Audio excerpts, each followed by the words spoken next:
I'm talking with Lori Schneider, who is a licensed clinical social worker and a registered nurse. And we're discussing marriage in pandemic times. This is our second session, and today we want to talk about more of the positive bits. Last session, we talked about the challenges. We talked about ways to care for yourself on an individual level and how that flows out and affects your own relationships. This time we want to talk about some of the good news that we're hearing about marriage in pandemic times. Lori, thanks for being with us. Let's jump right into it. What is some of the good news that we're seeing about how marriages are coming to thrive? Talk to me about some of the positives that you're seeing. A lot of people imagine we're going to be seeing more divorces as a result of stress in the pandemic. We aren't seeing that. In fact, marriages are thriving and people are learning to connect. What's happening? Why is it happening? Right. That's it seems a little counterintuitive that more stress would not just naturally cause people to divorce at higher rates. I think that there have been a few things that I've noted and some things that go along with other research that we've seen. One of the biggest things that happens in tough times is we at least have the opportunity to lean on each other, to work together more. And to maybe even notice the ways that our spouse has been helpful and we've possibly been stuck in a more negative view about them. What happens a lot of times in couples, their marriage lives, is if little problems start to build up, they get a little bit of a distance around their spouse, at least in a certain area, and almost put a wall up. Mm-hmm. And in times of crisis, when we can't do some of the things that we would normally do to take care of that, and we wouldn't turn to our spouse, which maybe would have been a good idea to begin with, now things are different. And we maybe have to lean on each other a little bit more because we can't meet up with our friends, or maybe we're not out doing some of the other activities, even running the kids around as much. Mm-hmm. And so there's just more time together. And that time is not the only factor, but for a lot of couples, the amount of time that they had spent together that was of any kind of quality, kind of relaxed time. In couples that are struggling, quite often that's missing. And so a pandemic, when you're stuck at home, does at least give that opportunity. Now, I'm definitely not saying that happens to every couple. We talked about that last time. It definitely can cause stress, but it doesn't always have to turn into a devastation for a relationship. And in fact, there are a lot of other things that happen. There's been some good examples that I think have been focused on in the media of, again, creative ways that people are responding to tough times. And that can be really inspiring. Mm-hmm. It can almost sort of become a movement. At the end of the school year last year, when we couldn't do graduations, the parades of cars that we saw so many of, and maybe that wasn't everybody's thing, but that sent a message of appreciation. It allowed for a chance to sort of give closure, and so people wanted to do that even though the way they normally would do it was not available to them. Mm-hmm. So that creativity helps bring a little bit of hope. It helps us see that maybe some problems are not so insurmountable. Sure. I think one of the other things that I guess I can't really exactly say why it happens, but I've definitely noticed more people in marriages recognizing the way that their spouse has sacrificed. And maybe ways that the pandemic has affected not just them personally, but all of us, and taking that into account, not just thinking about how is this affecting me, but how is this affecting my spouse, the other people in my house, and then holding on to that, maybe even trying to do a little something out of consideration for that. Boy, that really can develop a positive momentum. Just like the negative can really take on a snowball effect where it just gathers more things to it. The good things, the positive things, the appreciative things, they can develop that same kind of momentum, maybe even more. One of the positives that I've noticed is that instead of working around the work schedule or the school schedule, there's a little bit of flexibility being in the same space. So often, my wife and I are talking even more than we did before. And communication for us has always been important, but it's a challenge in certain relationships.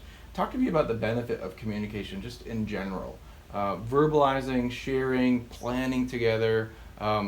Give us some of your best advice on just the important role that communication plays in a close relationship like a marriage. Exactly. Communication is one of the bedrocks of how any relationship functions well.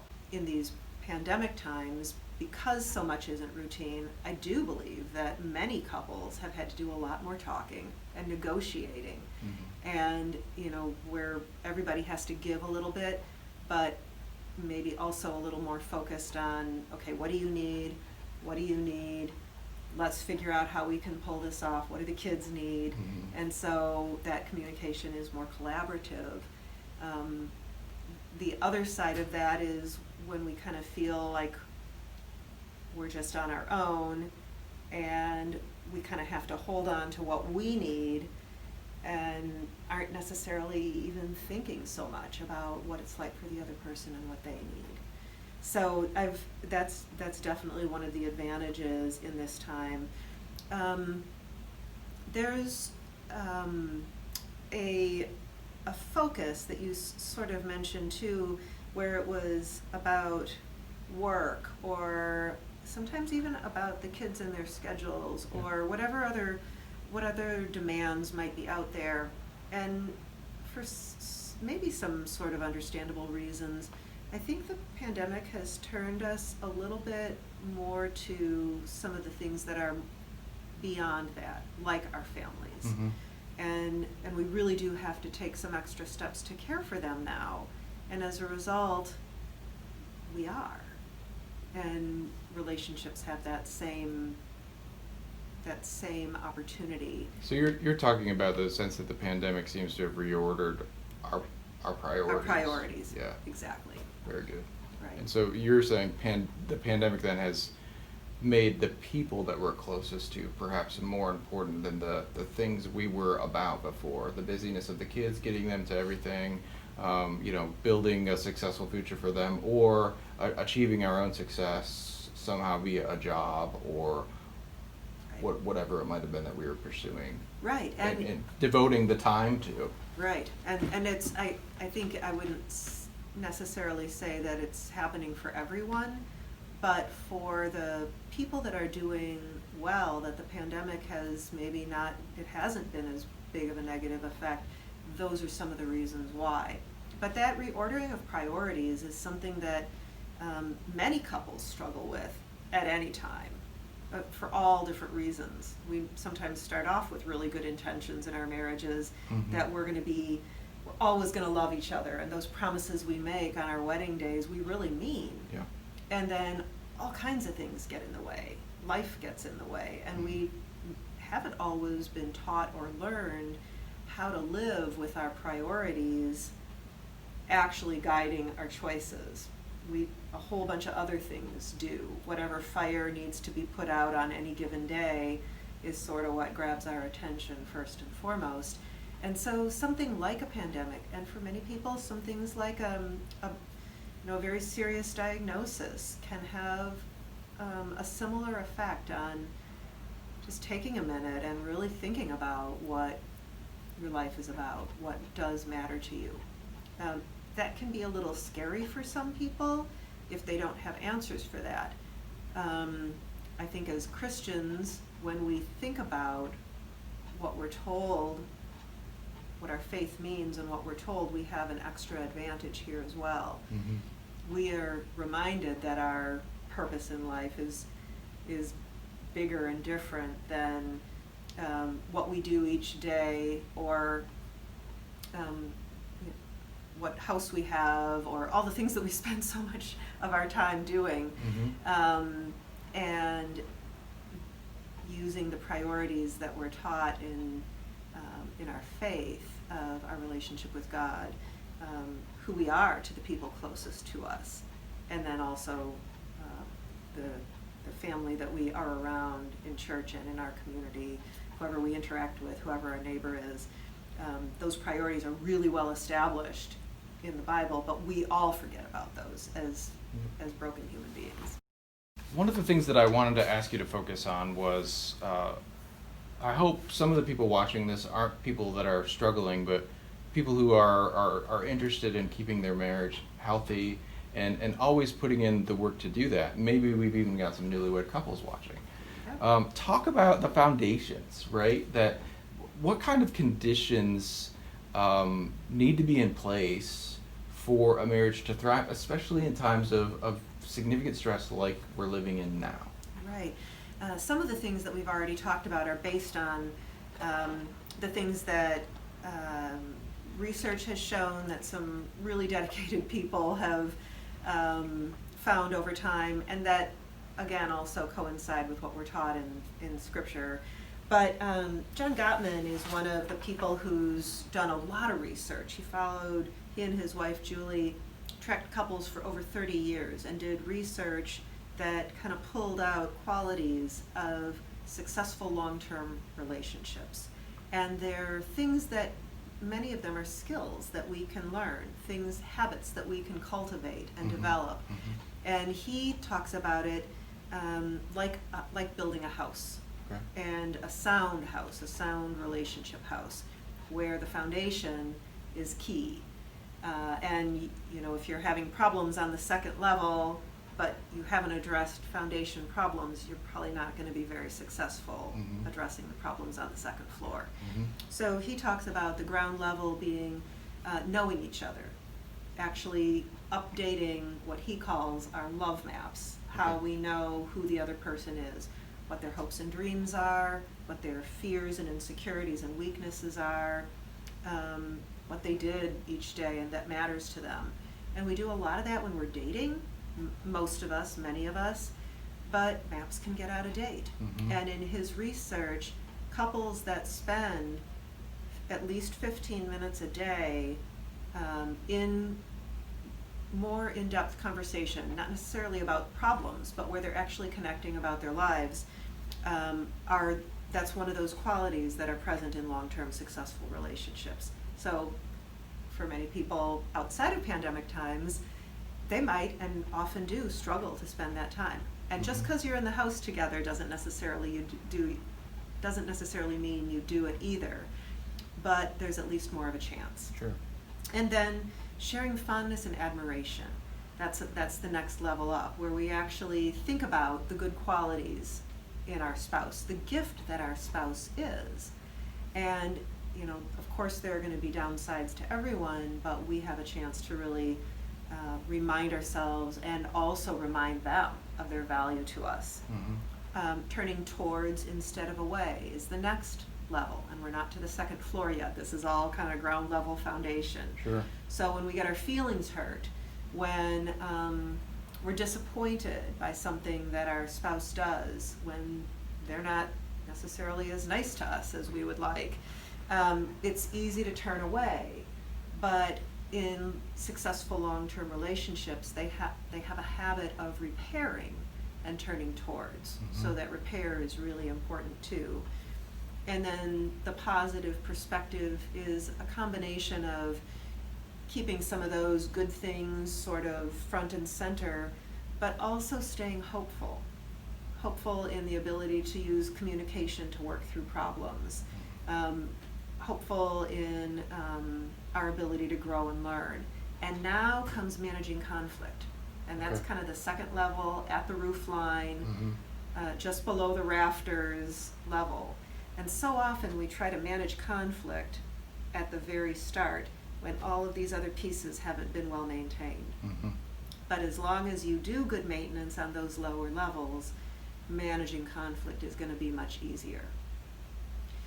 Within that, Managing conflict includes accepting your partner's influence. So believing that they have a good idea in their head, that their position, their perspective matters, that you dialogue about problems, not just have arguments. How do you feel about this? Oh, that's how you feel. How do I feel about this? Oh, that's how you feel. Right. Yeah. And then practicing self-soothing. So making sure that on these hot button topics where maybe we've not been so successful talking things through before, like where do we go on the holidays? Maybe that one's off the table this year. That we take a breath, that we don't flip our lids, that we, kind of stay in that calmer. Those are the things that help us manage conflict, as opposed to criticism, contempt, stonewalling, and flooding. And those are all kind of emotional states that make conflict very hard. And then the top two levels are, making dreams come true, and creating shared meaning. So once you learn how to manage conflict, then we're able to support each other in the things that really matter to us, the kinds of parents we want to be, the kinds of children we want to be to our aging parents, how we want to be involved in life, and then who we are together. And all of those kind of fit together under a roof line. And as we pay attention to those and learn skills in those areas, they're pretty proven to be qualities that coexist with those healthy long-term relationships in a very, very high percentage. Thank you. That's a fantastic image. Just thinking about building a house for the foundations of a healthy and thriving marriage. Are these the sorts of things that you can do at any time in your marriage? Absolutely. I mean, if I've been married 18 years and I don't have these things, Gottman might say, wow, you made it 18 years. I'm really surprised. There must be something right. Are these things that we can learn? Are these things that we can invest in if you've been married for a long time or just when you're starting out? Absolutely, and I think these are the kinds of things that even have to be adapted over time, because we're not the same person. We don't have the same things, exactly the same things in our life when we're 18, 22, 30, 40, 50, 60 on up. And so sometimes we have to kind of retrofit or just learn some new ways of applying these, even if we've been doing okay. But there are also things that you can learn at any age. And that commitment that maybe got you 18 years if you didn't have some of these things in place is another huge, huge benefit. So if there were, something I would also highlight that's not just strictly in the Gottman house, it's that commitment, that willingness to keep working at it. And that certainly fits with these things, but without that, when things aren't going so well, it's really easy to just turn away, to sort of give up. Even if you don't split up, you just sort of stop investing in the relationship. And so that commitment to keep working at it in some way is a tremendous benefit. Is that the sort of thing that you start at the beginning? So my wife and I were brought up in a family where each one had a sense that marriage is not the sort of thing that you can allow to be broken. Is that the mindset that you need, or could you come in from a variety of different places and sort of establish that connection together, that commitment? Yeah, I think you kind of have to be taught that that's an important aspect of it somehow, some way. But I don't think that that's completely foreign. Most of us who have accomplished any goal in life, even if we didn't name it as a goal, it's taken some commitment. To get a college degree, it requires some commitment. To stay in a job you're not always thrilled with takes commitment. To do any kind of exercise routine, home improvement project, even just some friendships that we've had for long term, they take a level of commitment. But I do think that for many people who didn't come from a family where they were taught that, they may not know to apply that level of commitment to their relationship. They might want the good of a long-term relationship. Mm-hmm. Some people possibly don't fully understand the good of a long-term relationship. Like, you kind of have to step back and think about that a little bit. What would be the benefit of staying with one person for 50 years if you're lucky to live that long, blessed to live that long? Yeah. But even if somebody did want that, they may not know that it really does take commitment and effort and investment. But again, when we really think of any other part of life, it's not really that different. And if I don't know how to take care of my car or my home, I try to learn. I do some reading, or I watch some videos, or I talk to an expert, or I take it to an expert, or I find some friends who are doing the same thing, and we learn from each other. And marriages are very much the same way. When we're around people where that's a value, we kind of get to learn together, and you can be any age to do that. Mm-hmm. Let's talk about the fun topic of romance and intimacy. Let me try to set this up for you as a way that I imagine it. So I think of romance as chemistry, and I think of intimacy probably the way most other people do, as getting toward the sexual relationship of marriage. As a college professor, I always would teach my students that that's just one half of a relationship, that you need all of these other things, much of which we've been talking about for a long-term relationship. And in a way, romance and intimacy then can work as a positive feedback loop for generating greater closeness, and living for one another's hopes and dreams. The ability to see fondness then might feed into your chemistry and some time in the bedroom. Talk about how these relate from your perspective. Right. So intimacy can be really thought of in a few different realms, and intimacy is really just a sharing of yourself. Kind of in physical intimacy, it's a pretty naked version of yourself. Yep. And actually, in all other kinds of intimacy, it's very similar. To be emotionally intimate with someone allows someone to see into your feelings and the things that you think and the things that you're not so sure of. And it's really the intimacy in general, a willingness to share who you are and to look for who another person is, that develops that. And it's kind of if not a prerequisite, it's a huge advantage to physical intimacy. I love this. So let me just say what I think I hear you saying.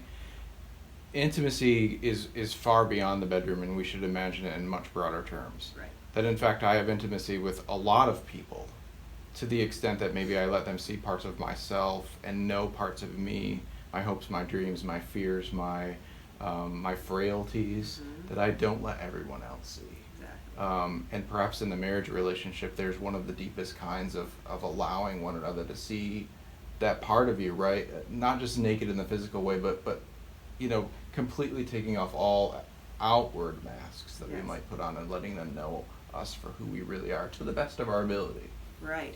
And in the bedroom, that approach actually really takes a lot of the pressure off that can sometimes mess with physical intimacy. So emotional intimacy, where we are accepting of each other and who we are, willing to share ourselves, knowing that we don't have to be perfect to be loved. It's a terrific setup for using physical intimacy as just a way of being together, of experiencing, of enjoying, without some of the without some of the hang-ups and the expectations that can even get in the way of physical intimacy. And romance is similar, it's connected, but it's not quite the same thing. And people use the words interchangeably. I sure don't mean to get hung up on words. Sure. But romance is sort of taking the time to let the other person know that you see them as special to you. It can be something little, it can be something regular, it can be something big and bold and out of the ordinary, but it's about sending the message that you see them and that you like them.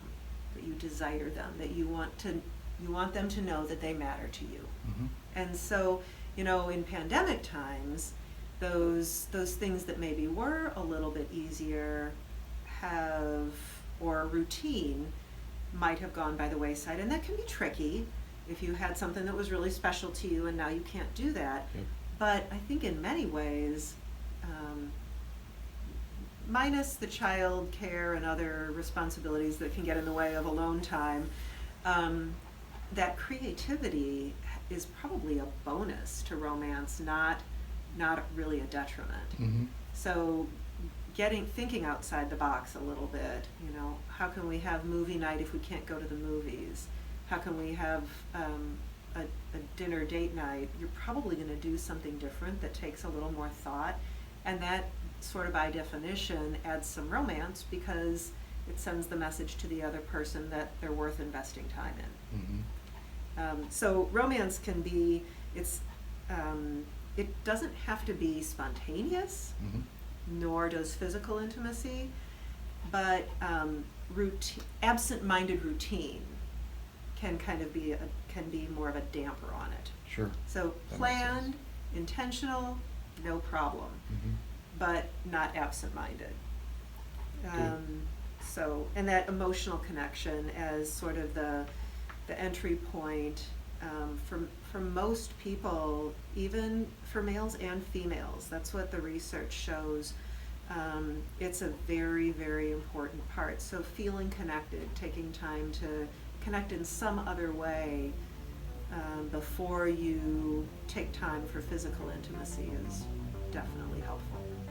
So, Lori, I just want to say thanks for spending time with us talking about marriage in pandemic times. And thanks to you all for tuning in.